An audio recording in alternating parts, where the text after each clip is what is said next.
Shri Bhagwati presents Wad Inserting Machine. A wad inserting machine is a specialized piece of equipment used in the packaging industry to insert wads or liners into caps or closures of containers. Wads are typically made of materials like foam, foil, paper, or plastic, and they are used to provide a seal, tamper-evident, or product protection for various types of packaged goods. The wad inserting machine automates the process of placing wads accurately and efficiently into the caps, ensuring consistent and reliable packaging. The wad inserting machine is designed to accurately place wads into the caps. The wads may be picked and placed using suction, mechanical arms, or other methods to ensure proper alignment and positioning. Wad inserting machines play a crucial role in ensuring the proper sealing, tamper resistance, and freshness of packaged products.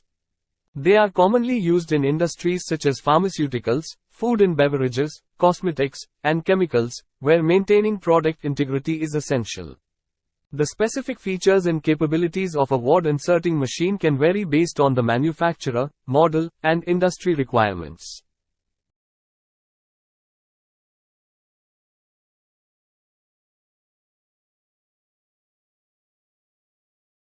Thanks for watching. For inquiry, contact below mobile number or email ID.